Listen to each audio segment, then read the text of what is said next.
calmed and broken for my regard. Through it all. And through it all, my eyes are on you. Through it all, it is well. Through it all, my eyes are on you, and it is well with me.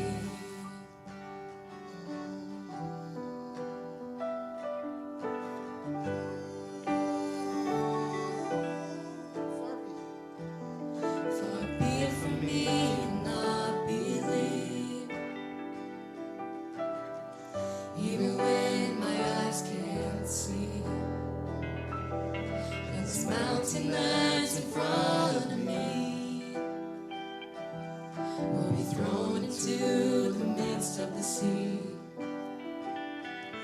Through it all, my eyes are on you. Through it all, it is well. And through it all,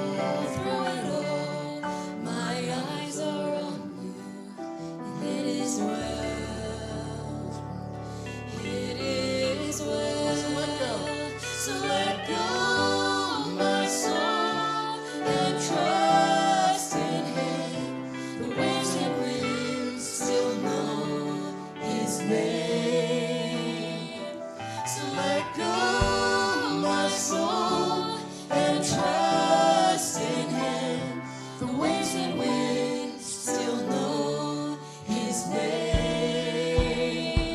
So let go, my soul, and trust in Him.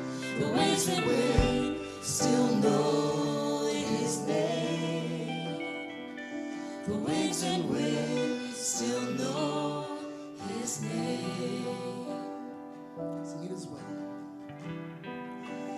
It is well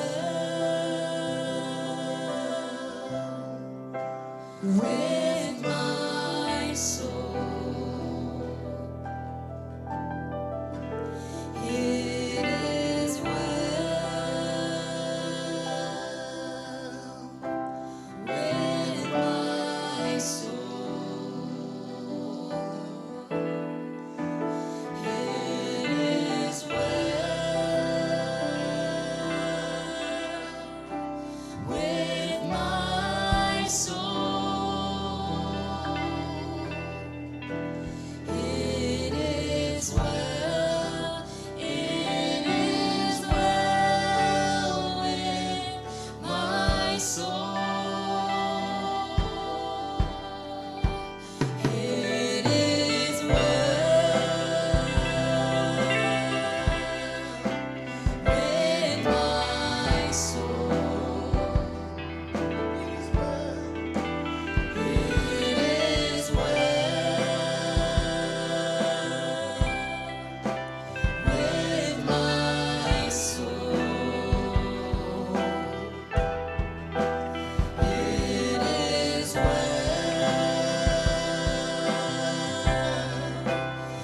with my soul. It is well. It is well with my soul. It is well. It is well with my soul.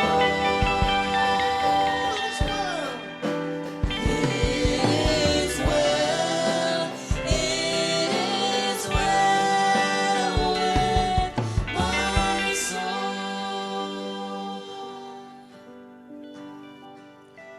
And through it all,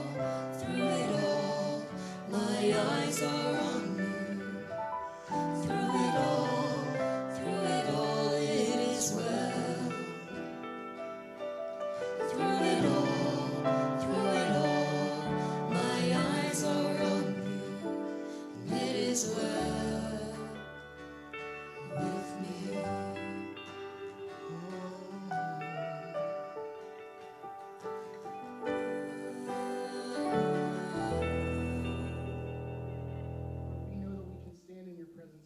Thank you for joining us here today at Kindred Church. I'm so glad you could spend this time with us today. As we are continuing in our series called Folk Songs of Faith, I have a question that I want us to start with today.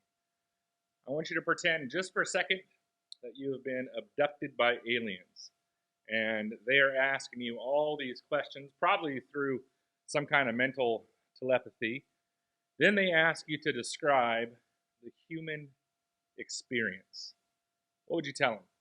How would you describe the human experience? Well, Forrest Gump said that Mama says life is like a box of chocolates. You never know what you're going to get. Albert Einstein said life's like riding a bicycle. To keep your balance, you must just keep on moving. Tom Leaner said life is like a piano. What you get out of it depends on how you play it. And another lady said that sometimes life is like a video game. When things get harder and the obstacles get tougher, it just means that you've leveled up. Or Winston Churchill said, life is like a good whiskey. It just gets better with age. Or Paulo Coelho said, life is like a garden. You reap what you sow. I think those are all pretty decent ideas about life and the human experience. Yet, the way I view things is that life is like a road trip, and we're all just passing through, so we just have to do our best to enjoy the ride. And in today's folk song of faith, the psalmist also makes this connection, not necessarily with what we would consider a road trip, but a road trip of a different kind. And while on that journey, he talks about life and also God's protection. Psalm 121. I look up at the vast size of the mountains. From where will my help come from in times of trouble? Yahweh, the creator of heaven and earth, and all these mountains will send the help I need. God holds me firmly in place and will never let me fall. Yahweh will never lose sight of me, and I will never drift off to sleep. What a relief it is that the one who watches over me never needs rest. And Yahweh, the Eternal One, who keeps me safe, is so close that they are the shadow keeping me cool in the heat of the day. And neither the bright light of the sun or the dim light of the moon will harm me. It is Yahweh who will keep me safe from all life's evil, from life's first breath to the last I breathe, on this day and forever. So the psalmist here is considering where he might find protection on this journey through life. And he found it ultimately in God. The security that is expressed in this psalm comes in four ways: that the Lord is our helper, our keeper, our protector, and our preserver. So let's go through these one at a time. Let me give you a little bit of background here. Psalm 121 is a pretty beloved song among the Jewish people. It is one of the 15 psalms that's all clustered together called the Psalms of Ascent. These psalms were like a playlist of sorts for the Jews as they were journeying to Jerusalem on one of the holy festivals. So the person writing this psalm was probably traveling to Jerusalem to celebrate one of the religious feasts. Now, depending on where they were from, these journeys could take a couple days or even weeks. And travel, even though the Pax Romana was in place, it wasn't always safe, especially on the journey from Jericho to Jerusalem. So the psalmist who wrote this was looking for help as he's making this journey. And all those who knew it then, those who sang it and chanted it, turned to it for the same comfort as the original psalmist, which is where they found this first place for security, that Yahweh is our helper. I will raise my eyes towards the mountains. Where will my help come from? My help comes from Yahweh, the maker of the heavens and the earth. So they're seeking to answer the question, where does my help come from? And the simple answer is that help, not just on this literal journey that they're on, but help in all life's journeys comes from the Lord. So to remind themselves, they are reflecting on who God is at their core, that Yahweh is the creator, the sustainer, and the owner of all things. So try to put yourself in their place. As they're walking up these very rugged trails to Jerusalem, they would look at the hills around them and the mountains as they were on their way to the city. And then they looked to the top of this mountain and they would see Jerusalem. And at the highest point in Jerusalem, there is this temple. Now, they believed that the Lord's presence rested in this most holy place in the temple, but they also knew something deeper, something much more profound, that God's presence wasn't just in this building that was created by human hands, that the presence of God was with the people of God, especially as they made this journey to worship. They knew that God was different, that God was special, that God wasn't some far off deity like the other nations around them worship. Yahweh wasn't anything like Baal. He wasn't anything like the Asherah or Marduk. Yahweh was and is a God who dwells among the people. And being that the Lord is always present, it means that God is always listening to our prayers. Even the prayers we don't have words to express, Yahweh listens. He listened even to the unspoken and unthought of fears and hopes and desires. God listened to them no matter where they were in life. It didn't matter if they were walking in a right direction with God or if they had strayed off the path. God was listening. And when they turned to the Lord for help, Yahweh is faithful, always was and always will be faithful to answer. So these travelers, these people prayed for help, and God gladly watched over and helped them. And then God's help is beyond what we will ever imagine in this life. But they looked and they took this even a step further. They saw Yahweh not only as a helper, but also as our keeper. God won't let your foot slip. Your protector won't fall asleep on the job. No, Israel's protector never sleeps and never rests. So the travelers, they're always in danger of some kind of accident, especially when they're traveling through night on these difficult mountain passes. Any hikers out there listening today? I don't get to hike very much anymore. I broke my ankle a few years ago, and it kind of messed me up for those kind of terrains. But I used to hike quite a bit. This one time I was in Yosemite, and I got a later start on the trail than I would have liked to, but I decided to go anyways because I wanted to catch the light at just the right moment. But as the sun set, I was nowhere near where I'd parked. So I decided to, rather than stick to the trail, I would just walk straight up the hill. Now, there's a reason why they zigzag trails back and forth. I mean, I could see the road.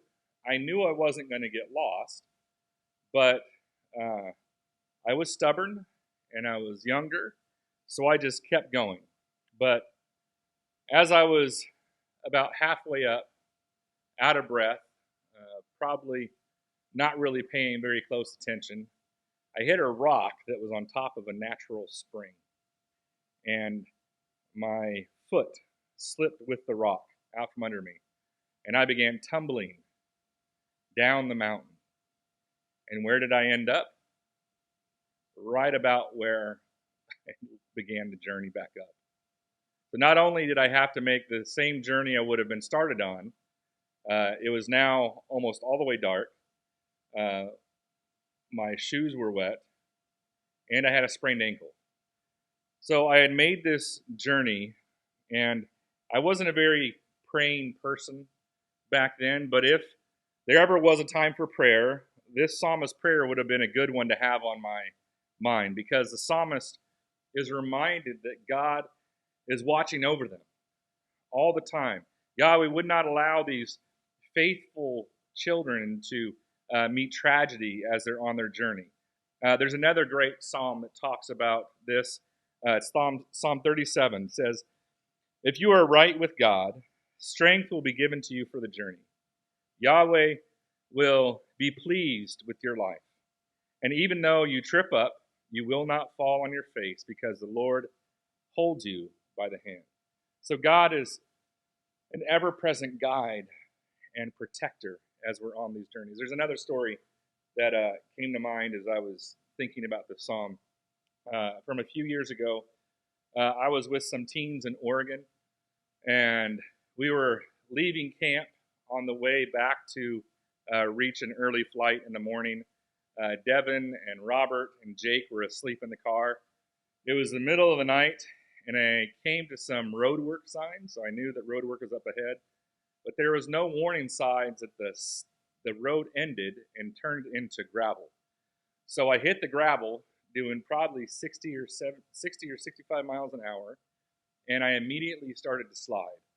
Now, on both sides of the road, there was danger. On one side, there were these gravel trucks and excavators and graders, and on the other side, there was a ravine with a river down at the bottom of the ravine. So there was no good way to go.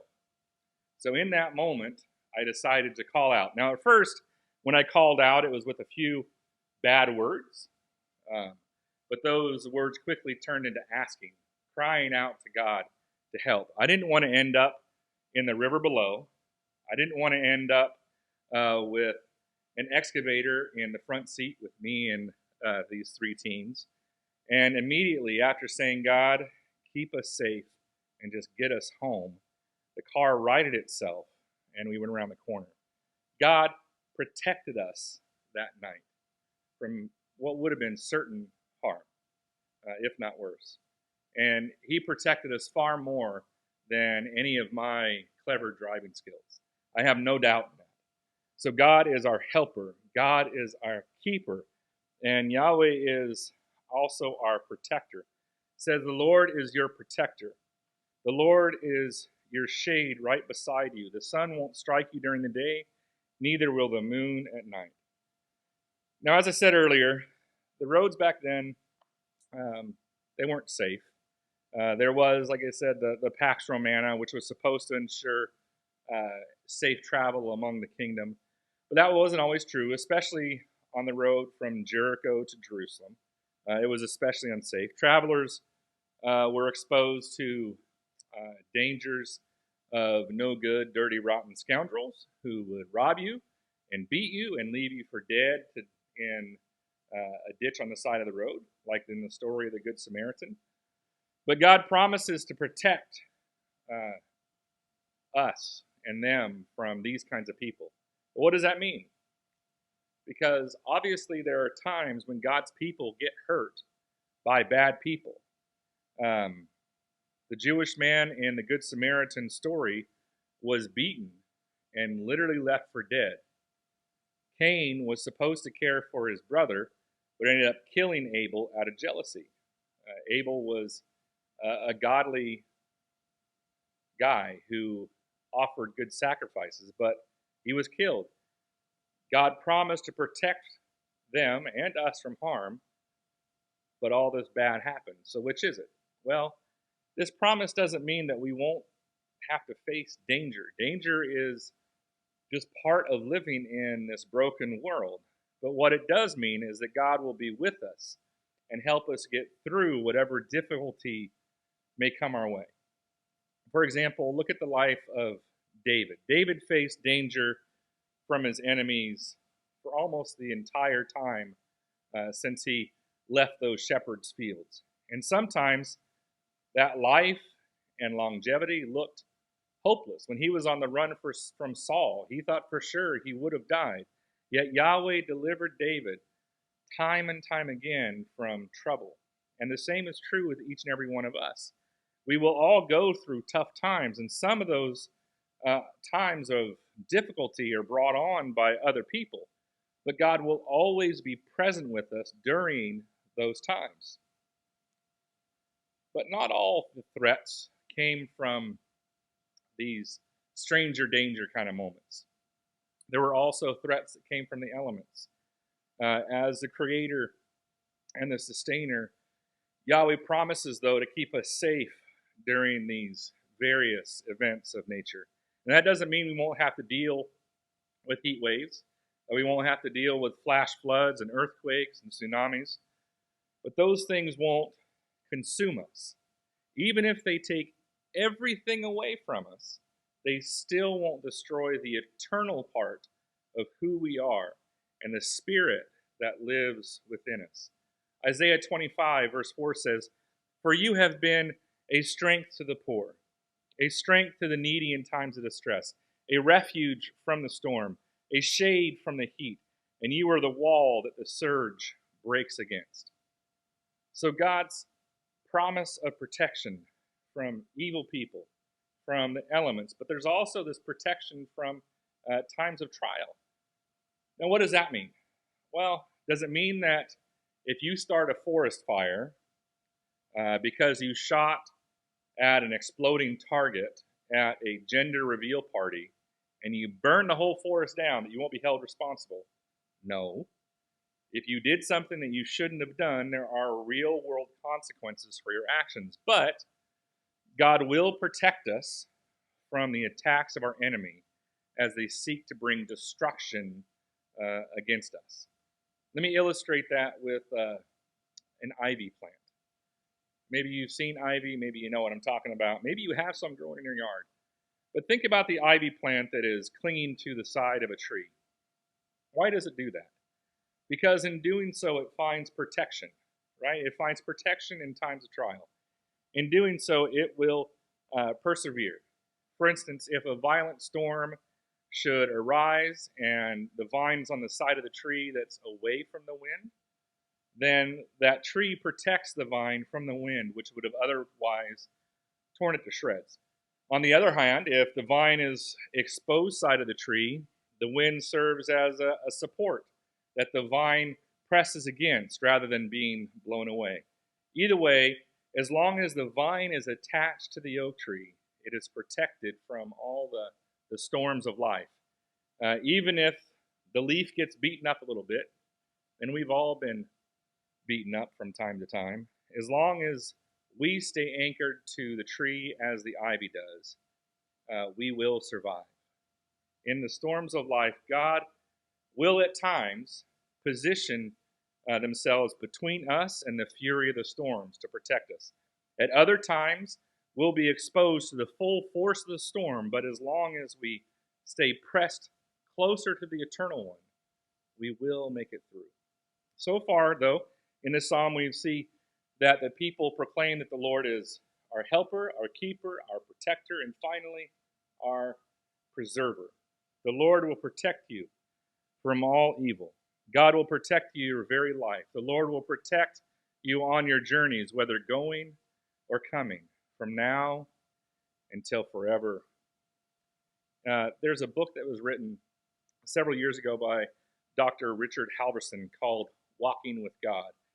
He talks about how all life is one great big balancing act. And that balancing act must not only incorporate God, but rather it must begin with God. Then he goes on to talk about how if we begin this balancing act of life with God, then God will make sure that everything else will be kept in balance. Dr. Halverson writes, "In God's providence, he knows how much joy and sorrow, how much pleasure and pain, how much prosperity and poverty is proper for each of his children. He knows the correct balance of sunshine in the storm and the precise mixture of darkness and light it takes to make this perfect child." In other words, Yahweh is always watching over us. As a father watches over a child, Yahweh is watching over us. And as a father, Yahweh's deepest desire is to preserve and protect his children from all evil, from all things that might try and harm us. Paul explains it this way in Romans 8. God causes everything to work together for the good of those who love God and are called according to their divine purpose. God turns all the trials that come our way into stepping stones, according to Dietrich Bonhoeffer. And that doesn't mean that we're not going to experience difficult times, but God won't allow the evil to harm our souls. Let's look at the life of Joseph for a minute. Joseph, the 12th child or the 11th son of Israel, was the promised and the favorite son of Jacob. And because of that, his brothers hated him. One day, when they were tired of being reminded of their father's affection for Joseph, they decided enough was enough. They beat him to the point of death. They threw him in a hole where he would die a slow, miserable death. And they told their father that he was attacked. But then they changed their mind, and they decided, why waste the opportunity to make some money? So they sold their brother, after nearly killing him, into slavery. Talk about a soap opera or a telenovela kind of family. But eventually he was sold to a wealthy family in Egypt, and for a while things seemed to be looking up for Joseph. But then he was imprisoned for something that he didn't do, where he was again left to die. But how did God use each one of those evils? God used them ultimately to save countless people from starvation. God also used them to bring healing to Joseph's family and even give the future nation of Israel a safe place to live, grow, and thrive. Now, were there some bad times that family experienced, especially Joseph? Yes. Was there a point when Joseph wished that he would just have died? Probably. Did he want to get revenge on his brothers when he had just a little bit of power over them? I would imagine so. But God preserved these people and used it to help them build a better future. And this same God watches over the everyday affairs of your life too. God is watching when we go shopping, when we go to the doctor. God sees us leave home, when we come back home. Our Heavenly Father is concerned with even what we would consider the most minor, mundane details of our lives. Yahweh is concerned about your problems, and He wants to help. The Apostle Peter recognized this and wrote in 1 Peter 5, "Cast all your fears, anxieties, and burdens onto Yahweh, because the eternal Creator and Sustainer of the heavens and the earth cares about you." Or as David praises God in Psalm 73 says, "But I never really left you, Lord, because you held my hand tight. Your advice has been my guide, and later you will become my glory. In heaven, I have only you, and on this earth, you are all that I want. My body and my mind may fail, but you are my strength and my choice forever." As we close, I want to read that last phrase, and let that be our prayer to God today. In heaven, I have only you, and on this earth, you are all that I want. My body and mind may fail, but you are my strength and my choice forever. Amen. Go with God, and we'll see you very soon.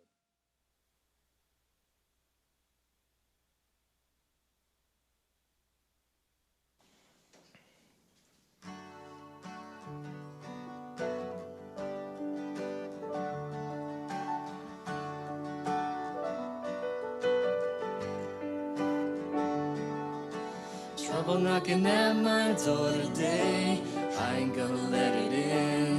And worry wanna steal my joy away, I ain't gonna let it win. 'Cause on my best day, I'm a child of God, and on my worst day, I'm a child of God. Oh, every day is a good day, and you're the reason why I'm so blessed, I'm so blessed. Got this heartbeat in my chest. No, it doesn't matter about the rest. If I got you, Lord, I'm so